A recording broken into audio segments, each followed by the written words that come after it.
अपन शुरू कर रहे हैं ऑप्टिकल आइसोमेरिज्म। ऑप्टिकल आइसोमेरिज्म से पहले आप देखो ऑप्टिकल आइसोमर क्या होते हैं।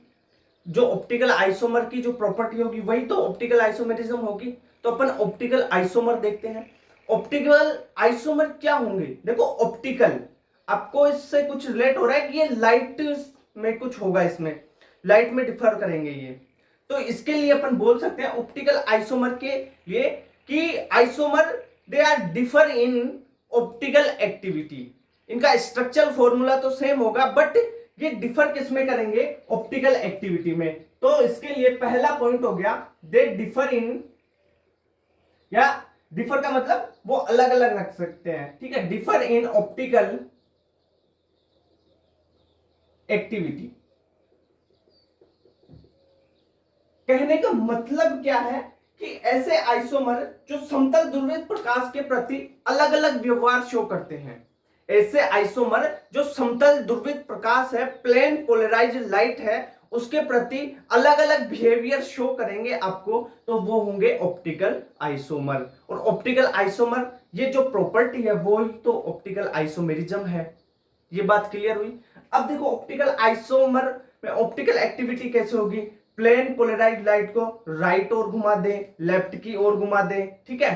तो ये सब चीजें अपन देखने वाले हैं। एक टर्म होती है, एक चीज होती है पोलरीमीटर, ठीक है। जो लाइट है उसका रोटेशन राइट है या लेफ्ट है उसको मेजर करती है, तो वो चीज अपन देखते हैं। उसके बाद में optically active, optically inactive, chiral carbon, DL, ठीक है, आरएस वगैरह। तो ये सब कुछ अपन डिटेल से इसमें एनएंशियोमर वगैरह सब कुछ डिटेल में पढ़ने वाले हैं। धीरे धीरे बेसिक से शुरू करता हूं। अब एक एक्सपेरिमेंट से आपको बताता हूं कि ये ऑप्टिकल एक्टिविटी है, इसमें रोटेशन होगा, पोलरीमीटर से रोटेशन, वो चीज अपन देखते हैं, ठीक है। तो अब देखो यहां पे मैं बता रहा हूं, आपके पास एक लाइट का सोर्स है, मान लो ये है आपके पास लाइट का सोर्स, ओके, ये है लाइट सोर्स। लाइट सोर्स है, यहां से लाइट निकली, ये लाइट सभी डायरेक्शन में जा रही है, अलग अलग मैनर में, किसी एक प्लेन में नहीं है, ओके। अब इसको एक प्लेन में लाना है, प्लेन पोलराइज लाइट बनाना है इसको। तो इसके लिए क्या करो, ये जो लाइट आई है यहां से, इसको एक निकोल प्रिज्म होता है उससे गुजार दो। ये है आपका निकोल प्रिज्म, इसे बोलते हैं निकोल प्रिज्म। निकोल प्रिज्म, ये है निकोल प्रिज्म। इससे इस लाइट को निकालेंगे तो ये लाइट है प्लेन पोलराइज लाइट हो जाएगी, ठीक है, एक प्लेन में। ये होगी प्लेन पोलराइज लाइट। अब क्या करना है, प्लेन पोलराइज लाइट हो गई। अब एक पोलराइजीमीटर वाली एक ट्यूब आती है, ठीक है, तो पोलरीमीटर वाली ट्यूब है वो लाओ यहां पे, और उससे इस प्लेन पोलराइज लाइट को निकालो। यानी पोलरीमीटर ये आ गया आपके पास, ट्यूब होती है एक, इससे इसको पास करेंगे। पोलरीमीटर की जो ट्यूब है, इससे जो प्लेन पोलराइज लाइट है, ये कौन सी है? Plane polarise light.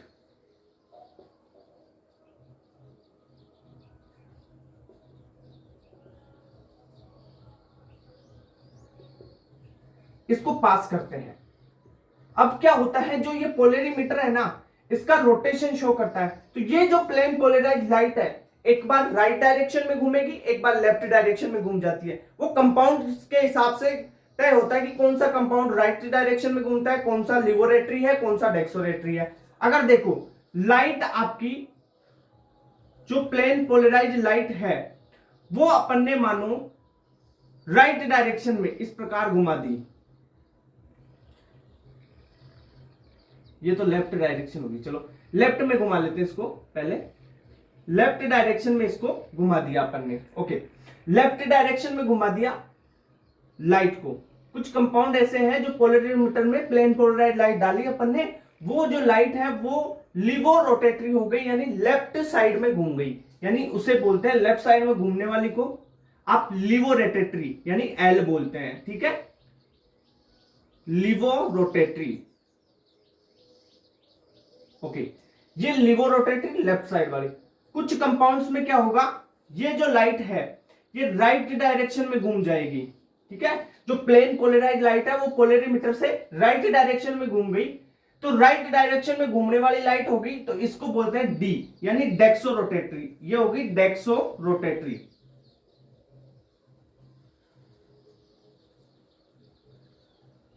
ये डेक्सो रोटेटरी। तो ये समझ में आया आपको। पोलरीमीटर, ये जो सिस्टम है ये पोलरीमीटर है। इससे आप क्या माप सकते हो, जो लाइट है उसका रोटेशन, लाइट का मेजर यहां पे लिख सकते हैं अपन, मेजर लाइट रोटेशन। जो लाइट का रोटेशन है, लाइट का जो रोटेशन है वही तो मेजर करना है पोलरीमीटर से, ठीक है। तो पोलरीमीटर से आप क्या मेजर कर लिया, लाइट का रोटेशन, कि लाइट जो है लेफ्ट साइड में है या लाइट राइट साइड में जा रही है, लिवो रोटेटरी है या डेक्सो। ये बात क्लियर हुई। इस प्रकार ये निकोल प्रिज्म वाला सिस्टम है, ये करते हैं अपन, ठीक है। इसके बाद में अपन देखने वाले हैं कि जो ऑप्टिकल आइसोमर है उसमें कौन से ऑप्टिकली एक्टिव है, कौन से ऑप्टिकली इनएक्टिव है, इसके बारे में भी अपन डिटेल से चर्चा करने वाले हैं। ओके, तो अब देखते हैं कुछ कंपाउंड्स ऐसे, और लास्ट में अपन इसमें एग्जांपल्स भी करने वाले हैं अच्छे अच्छे। तो शुरू से अब बेसिक से देखते हैं कि ऑप्टिकल एक्टिव कौन से होंगे और कौन से ऑप्टिकल इनएक्टिव होंगे। ऑप्टिकल आइसोमर की अपन बात कर रहे हैं। अब देखते हैं optical active, optical active isomer और ऑप्टिकल इनएक्टिव।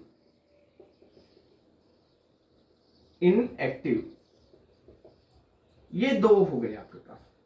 ऑप्टिकल एक्टिव किन्हें बोलेंगे, मेरी बात सुनो। अगर आपके पास प्लेन पोलराइज्ड लाइट थी, वो प्लेन पोलराइज्ड लाइट, अगर कंपाउंड प्लेन पोलराइज्ड लाइट को रोटेट कर देता है तो वो ऑप्टिकली एक्टिव होंगे। सॉरी गाइस, वो ऑप्टिकली एक्टिव होंगे अगर कंपाउंड जो प्लेन पोलराइज्ड लाइट है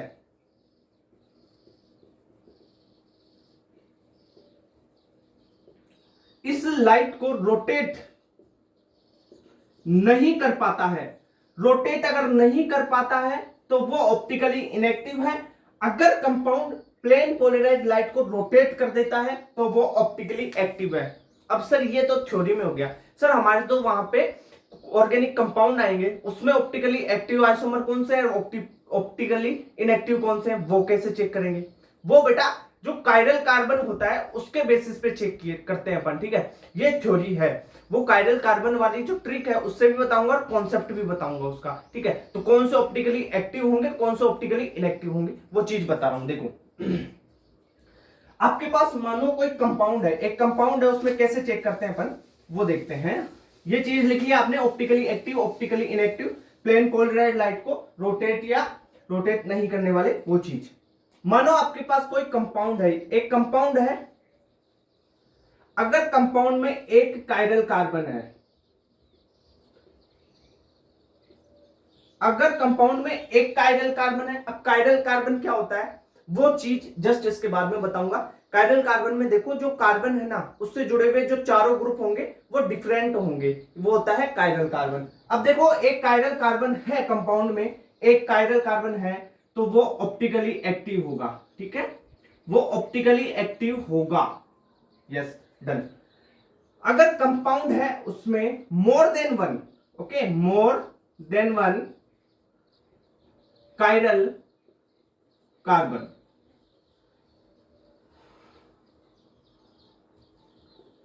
अब क्या कंडीशन होगी? मोर देन वन कार्बन है तो आपको जो कंपाउंड है उसमें चेक करना होगा कि कंपाउंड सिमेट्रिकल है या अनसिमेट्रिकल। अब चेक करते हैं। देखो more than one chiral carbon है तब कंपाउंड को देखते हैं सिमेट्री। कंपाउंड की क्या चेक की जाती है? सिमेट्री की।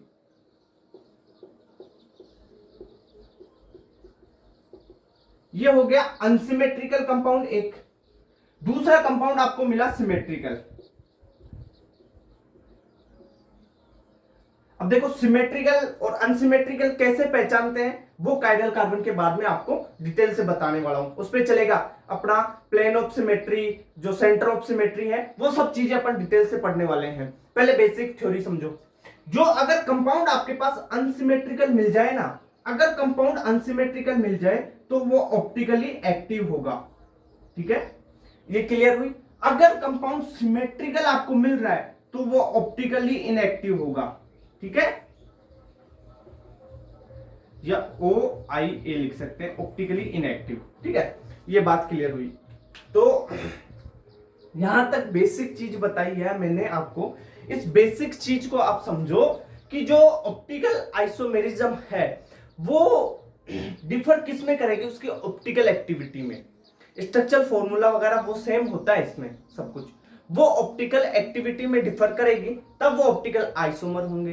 फिर मैंने बताया कि प्लेन पोलराइज जो लाइट है उसको आप पोलरिमीटर में डालते हैं तो उसका रोटेशन बताता है कि कौन सा लेफ्ट में गया, कौन सी लाइट को कौन से कंपाउंड ने लेफ्ट में घुमाया और दो अलग कंपाउंड ने उसको राइट में घुमा दिया। राइट में घुमाने वाला डेक्सो रोटेटरी जिसे डी से शो कर दिया अपन ने, लेफ्ट में घुमाने वाला लिवो रोटेटरी एल जिसे एल से शो किया है, उसकी फुल फॉर्म होती है, एल की फुल फॉर्म होती है लिवो रोटेटरी और डी की फुल फॉर्म होती है डेक्सो रोटेटरी। यहां तक क्लियर। इसके बाद में अपन ने देखा कि जो ऑर्गेनिक कंपाउंड्स आते हैं उसमें कैसे चेक करेंगे।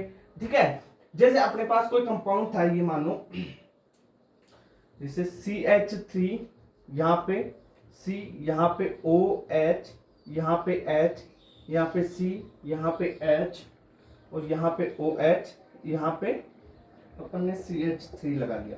अब ये कंपाउंड है। ठीक है, 1 मिनट, देखो ऐसे बना लेते हैं, ये कंपाउंड है। अब सर ऐसे कंपाउंड्स में कैसे चेक करेंगे कौन सा ऑप्टिकल एक्टिव है कौन सा ऑप्टिकल इनएक्टिव है। तो भाई उसमें आपको कायरल कार्बन देखना होगा। अगर एक ही कायरल कार्बन है, एक कायरल कार्बन है तो वो ऑप्टिकली एक्टिव होगा। अगर आपके पास एक से ज्यादा कायरल कार्बन है तब आपको सिमेट्री चेक कर लो कंपाउंड की। ठीक है, एक से ज्यादा कायरल कार्बन है तब, तो अनसिमेट्रिकल मिला आपको तो ऑप्टिकली एक्टिव होगा और सिमेट्रिकल मिला ऑप्टिकली इनएक्टिव होगा। अब मैं बताने जा रहा हूं आपको कायरल कार्बन और इनके एग्जांपल, सिमेट्रिकल में कैसे ऑप्टिकली एक्टिव होता है, अनसिमेट्रिकल में कैसे ऑप्टिकली एक्टिव होता है, सिमेट्रिकल में कौन सा ऑप्टिकल इनएक्टिव होता है। ठीक है, ये चीज क्लियर हुई यहां तक। अब कायरल कार्बन के बारे में डिटेल से बताने वाला हूं। ठीक है,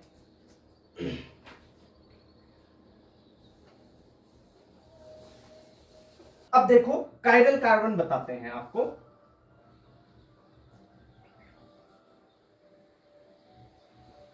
कायरल कंपाउंड, कायरल कार्बन वो चीज देखना।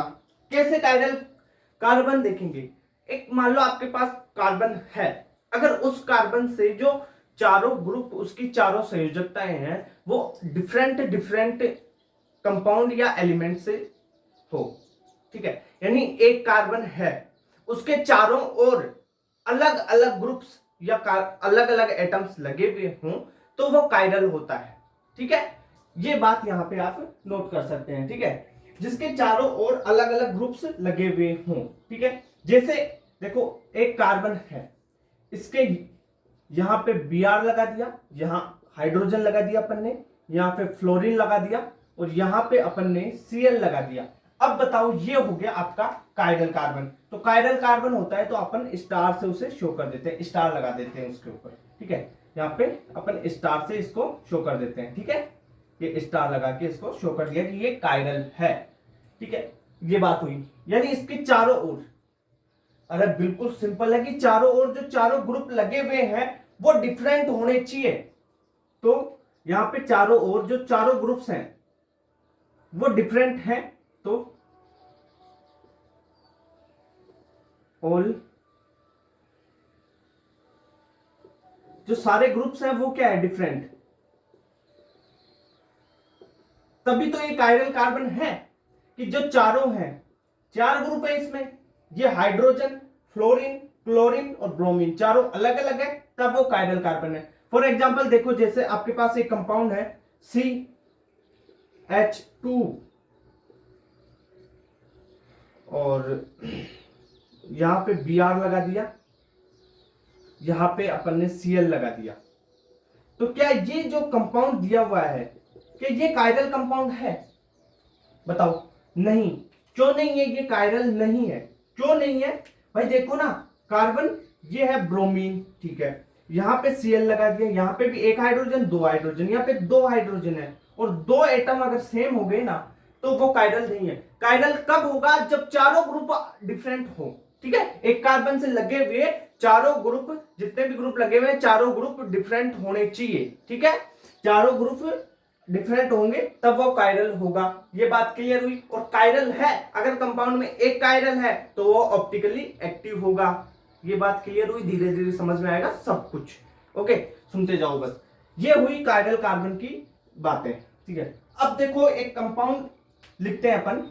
अब ये कायरल है तो ये ऑप्टिकली एक्टिव हो जाएगा।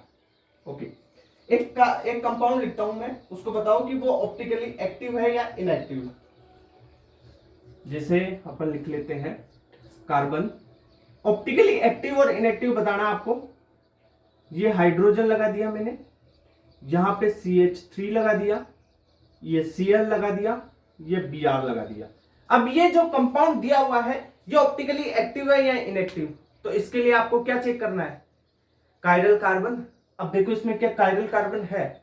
ये वाला कार्बन तो नहीं हो सकता, क्योंकि जो इसकी तीनों वैलेंसी है वो हाइड्रोजन से पूरी हो रही है, नहीं हो सकता, डिफरेंट नहीं है। बट इस कार्बन को देखो, इस कार्बन को, इससे यहां पे CH3 लगा हुआ है, यहां पे Br लगा हुआ है, यहां पे Cl लगा हुआ है, और यहां पे हाइड्रोजन लगा हुआ है। तो आप इसके लिए क्या बोल सकते हैं इसको, कि ये जो कंपाउंड है ये कायरल कंपाउंड है, ठीक है। जहां तक क्लियर? अब देखो ये जो कंपाउंड है ये कायरल कंपाउंड है, तो ये ऑप्टिकली एक्टिव होगा। तो इसके लिए अपन लिख सकते हैं इसमें कायरल कार्बन है, chiral carbon present, so optically active. ये बात क्लियर हुई आपको यहां तक? ओके। एक कंपाउंड लेते हैं अपन, जैसे example CH3 CH Cl Br, यहां पे CH2 हो गया और यहां पे CH3। एग्जांपल। अब ये कंपाउंड है, इस कंपाउंड में आपको बताना है कि ये ऑप्टिकल एक्टिव है या इनएक्टिव है। पहले तो देखो, अब क्या देखना है इसमें? Chiral carbon. अब ये कंपाउंड है ना, इसको फुल फॉर्म खोल के बना लो, इसको खोल दो। क्या करना है? खोलना है। पहली बात खोल दो, इसको खोलना है ना।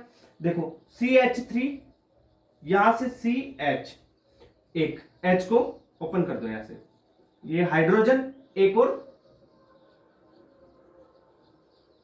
तो हाइड्रोजन नहीं है यहाँ पे, ये Br है। ओके, ये बात कर सकते हैं आप, ठीक है। चलो यहाँ पे हाइड्रोजन कर लो आप, एक हाइड्रोजन लिख लो, वैलेंसी फिर पूरी नहीं होगी। ये हाइड्रोजन हो गया, ठीक है। दूसरा क्या है? Cl है। अब क्या है? CH2 है आगे, ठीक है। और फिर क्या है? CH3 है। ऐसा ही तो कंपाउंड है ये। अब देखो यहाँ पे कौन सा कायरल बन सकता है? क्या ये बन सकता है? नहीं, ये नहीं, ये नहीं। इस कार्बन को देखो, इस कार्बन से जुड़े हुए चारों ग्रुप्स डिफरेंट है क्या? चारों ग्रुप डिफरेंट है या नहीं है? डिफरेंट है ना। यहां पे अपन लिख सकते हैं chiral carbon, chiral carbon present, so optically active. ये बात होगी। अब देखो कायरल कार्बन एक वाले कंपाउंड तो देख लिया तुमने, अब एक से ज्यादा कायरल कंपाउंड आ जाए ना, तब आप सिमेट्री चेक करोगे। तो एक बार एग्जांपल देके सिमेट्री पे जाते हैं अपन, एक दो एग्जांपल करवा के फिर सिमेट्री चेक करेंगे कि कैसे अनसिमेट्रिकल है और कौन से कंपाउंड सिमेट्रिकल है। ओके, यहां तक क्लियर हो गया आपको?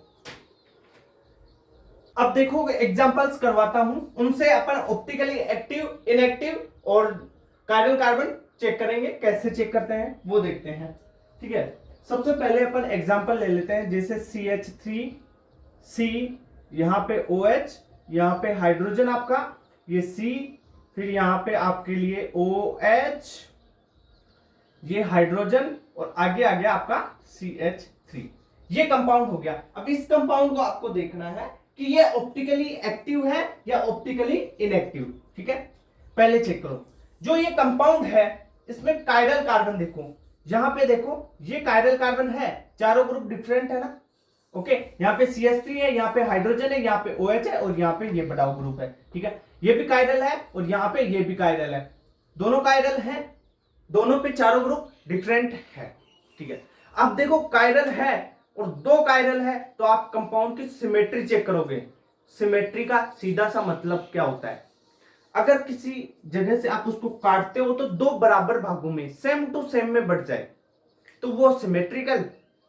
सिमेट्री, प्लेन ऑफ सिमेट्री और सेंटर के जो सिमेट्री होती है वो जस्ट इन एग्जांपल्स के बाद में बहुत डिटेल में बताऊंगा। यहाँ पे इस एग्जांपल के लिए सिंपल बता रहा हूं कि अगर आप बीच में से काटते हो तो दोनों पार्ट सेम बन जाए तो वो सिमेट्रिकल होगा, और डिफरेंट बन जाए, ठीक है, तो वो क्या होगा, अनसिमेट्रिकल। बेसिक है, ये कोई कॉन्सेप्ट नहीं है, ये सिंपल समझने के लिए है। जो कॉन्सेप्ट है ना मेन, वो जस्ट इन एग्जांपल्स के बाद में बताऊंगा। ओके, तो यहां पे जज ना करें। ओके, तो ये कंपाउंड हो गया, इसमें सुपर इंपोजिबल, सुपर नॉन इंपोजिबल, वो चीजें देखते हैं। ठीक है, वो अभी बाद में बताने वाला हूं। ठीक है, अब देखो ये जो कंपाउंड है इसे यहां से काटते हैं अपन। कहां से काटे, यहां से। क्या ऊपर और नीचे सेम है, इसको ऐसे काटेंगे तो ये OH यहां पे है, इसमें OH यहां पे है, दोनों डिफरेंट हो गया तो ये अनसिमेट्रिकल कंपाउंड है। कौन सा है, अनसिमेट्रिक। अनसिमेट्रिकल है तो अनसिमेट्रिकल है तो ऑप्टिकली एक्टिव होगा। ठीक है, कायरल कार्बन कितने हैं, दो हैं इसमें। ओके, ये बात होगी। अब देखो ऐसा ही कंपाउंड और बनाता हूं, जैसे CH3 कार्बन, यहां पे हाइड्रोजन, यहां पे OH, ये कार्बन, ये OH, ये H, ये CH3। अब देखो इसमें कायरल कार्बन तो दोनों है, देखो ये भी कायरल कार्बन है और ये भी कायरल कार्बन है, दो कायरल कार्बन है तो सिमेट्री चेक करो, यहां से काटो। अब देखो ये ऊपर वाले को नीचे वाले पे इंपोज कर सकते हैं क्या, हाँ सेम है भाई। अगर इसे उठा के ऐसे कैसे इस पे डालेंगे ना तो सुपर इंपोज हो जाएगा इसके ऊपर। ये है सिमेट्रिकल, यहां पे लिख देता हूं, जो कंपाउंड है वो सिमेट्रिकल हो गया। सिमेट्रिकल है तो ऑप्टिकली इनएक्टिव हो गया। ओके, ऑप्टिकली इनएक्टिव, ये बात होगी। इसमें कायरल है, कायरल कार्बन दो हैं इसमें भी, पर ये सिमेट्रिकल है इसलिए ऑप्टिकली इनएक्टिव हो गया। अब समझ में आई क्यों ऑप्टिकली एक्टिव और कौन सा ऑप्टिकली इनएक्टिव होता है। ठीक है, अब ये बातें और समझते हैं।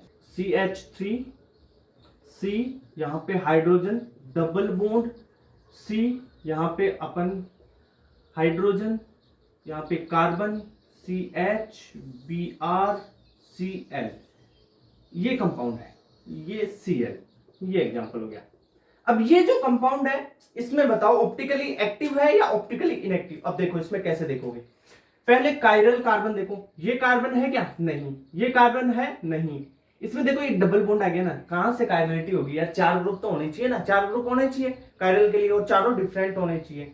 तो इसमें डबल बॉन्ड है, ये भी नहीं होगा, ये भी नहीं होगा, दोनों कायरल नहीं है। अब इसमें देखो एक और हाइड्रोजन है, एक Br है, एक Cl है और एक और ये बड़ा ग्रुप है। ठीक है, तो चारों अलग अलग है तो ये हो गया कायरल, ये कायरल हो गया।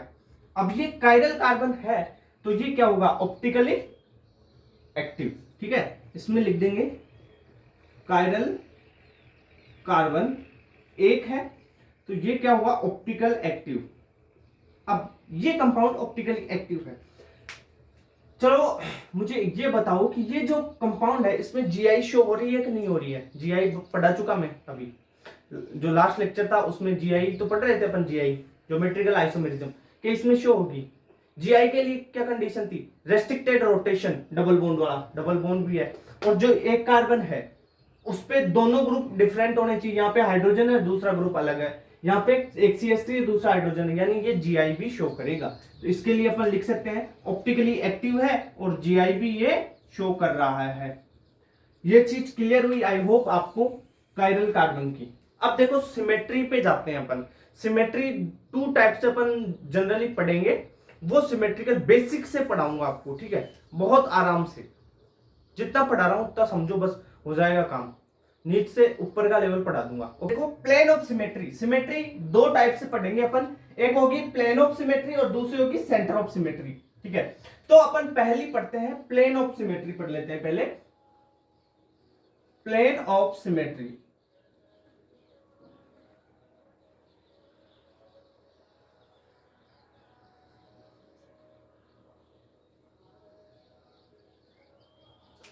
Plane of symmetry basic example से शुरू करता हूं। कोई एक कंपाउंड लेते हैं, एग्जांपल से देखते हैं इसको। ये कंपाउंड है आपके पास, यहां पे OH लगा हुआ है, यहां पे आपके पास Cl लगा हुआ है। क्या इसे दो भागों में अपन यहां से बांटें? बेसिक बता रहा हूं, सिंपल चीजें। यहां से काटो इसे। क्या ये जो इधर वाला पार्ट है वो वैसा ये पार्ट है क्या? आपको दिख रहा है क्या? सिंपल वे में बात करें तो अपन नहीं ना, तो ये है सिमेट्री, यहां पे नहीं है। देखो जैसे कंपाउंड ये है आपके पास, वेज और डैश जानते हैं? ये वेज ले लिया अपन ने, वेज में है OH और यहां पे वेज में है क्या आपके पास OH। ठीक है, ये वेज है, वेज में क्या है OH है, वेज में क्या है OH है। अगर वेज में OH है, यहां से काटोगे आप, सिंपल सिमेट्री देखना बता रहा हूं, तो दोनों सेम है ना, तो ये क्या हो गया सिमेट्रिकल, ये सिमेट्रिकल हो गया। अगर इसी कंपाउंड को इस प्रकार बना दिया जाए, अगर एक OH को डेस में ला दिया जाए, ये हो गया वेज में OH और दूसरा जो OH है वो किस में हो डेस, तो ये कंपाउंड को काटो, एक यहां पे वेज है अलग प्लेन में है, दूसरी अलग प्लेन में है, यानी प्लेन डिफरेंट है, तो प्लेन ऑफ सिमेट्री नहीं होगी यहां पे, तो ये अनसिमेट्रिकल, ये अनसिमेट्रिकल हो गया। तो इस प्रकार कंपाउंड में सिमेट्री और अनसिमेट्री आप चेक करोगे। ठीक है, तो POS क्या होगी इसमें? POS नहीं होगी, इसमें प्लेन ऑफ सिमेट्री होगी, इसमें POS नहीं होगी, यानी unsymmetrical POS plane of symmetry नहीं है। या तो प्लेन ऑफ सिमेट्री नहीं है तो भी वो सिमेट्रिकल नहीं है, या सेंटर ऑफ सिमेट्री नहीं है तो भी नहीं है। प्लेन ऑफ सिमेट्री और सेंटर ऑफ सिमेट्री दोनों होना जरूरी है किसी कंपाउंड में, उसका सिमेट्रिकल होने के लिए। ओके, ये बात क्लियर हुई। देखो ये एग्जांपल है, और एग्जांपल से इनको देखते हैं। कुछ बेसिक ये बेसिक चीज थी कि प्लेन ऑफ सिमेट्री आप किस प्रकार चेक कर रहे हो। यहाँ पे सिंपल यार, देखो इस प्रकार से आप चेक कर सकते हैं इसमें कंपाउंड में। अब देखो कुछ ऑर्गेनिक कंपाउंड्स में अपन चेक करते हैं किस प्रकार प्लेन ऑफ सिमेट्री है वो। ओके, देखो आपके पास एग्जांपल्स लिखते हैं, 3 तो ये हो गए थे, 4th एग्जांपल है। चलो शुरू से करते हैं फर्स्ट एग्जांपल। ओके, अलग तरीके से, ये कोई कंपाउंड है आपके पास, यहां पे मैंने CH3 डेस, ये डेस में ये CH3, ओके ये CH3, क्या इसमें POS है? प्लेन ऑफ सिमेट्री, POS का मतलब प्लेन ऑफ सिमेट्री है या नहीं है, ये बताना है। एक कंपाउंड अगर बात करें अपन, दूसरा एग्जांपल, यहां पे Cl है, यहां पे Cl है, क्या इसमें एक प्लेन ऑफ सिमेट्री है? वो चेक करके बताओ। एक कंपाउंड वो लेते हैं,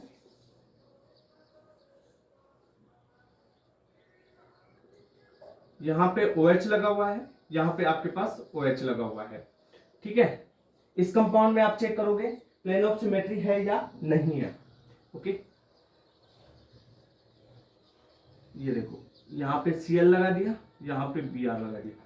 चलो बताओ इसमें प्लेन ऑफ सिमेट्री है या नहीं है? है, क्योंकि दोनों वेज, ओके दोनों डेस में है। ओके, ये बात हुई। इसमें प्लेन ऑफ सिमेट्री है, इसमें Cl है, इसमें भी Cl। यहां से क्या करना है प्लेन ऑफ सिमेट्री चेक करने के लिए? बेसिकली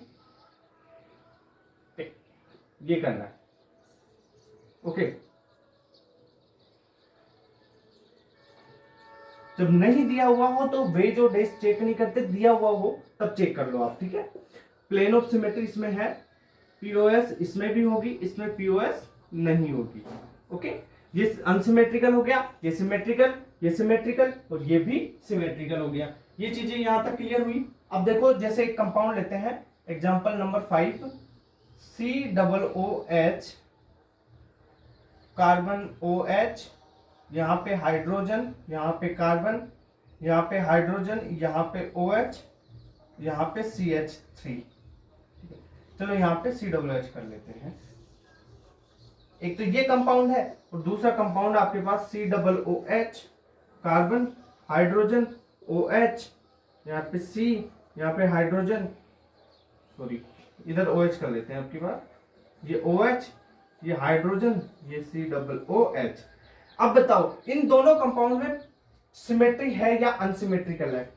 कौन सा कंपाउंड सिमेट्रिकल है और कौन सा अनसिमेट्रिकल है, ये देखना है। अब देखो यहाँ पे इस कंपाउंड को देखो, इस कंपाउंड में यहां से अगर आप इसे काटेंगे बीच में से एक बार इसको काट के देख लो कि दोनों और सेम आ रहा है कि नहीं आ रहा है, ठीक है, ऐसे इंपोज हो रहा है नहीं हो रहा है, ठीक है। ये देखो COOH, ये HOH, ये है सिमेट्री, ठीक है। तो इसके लिए आप लिख सकते हैं सिमेट्रिकल हो गया।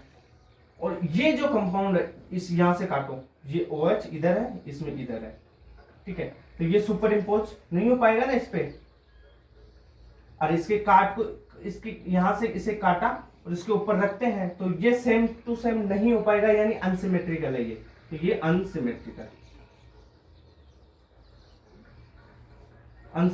हो गया। तो ये सिमेट्री शो नहीं कर रहा है, ये शो कर रहा है। ये बात क्लियर हुई। तो ये सिमेट्रिकल हो गया, प्लेन ऑफ सिमेट्री का सिस्टम, ठीक है। अब देखते हैं सेंटर ऑफ सिमेट्री, ठीक है।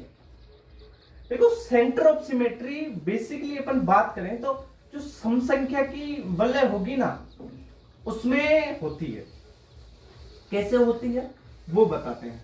देखो एग्जाम में मेन तो है आपका प्लेन ऑफ सिमेट्री। ये जो एग्जांपल्स करवाए ना इसके बेसिस पे आप कर लोगे ना तो वैसे ही एग्जांपल आएंगे, पर कुछ एडवांस के लिए अपन देख लेते हैं सेंटर ऑफ सिमेट्री, ठीक है।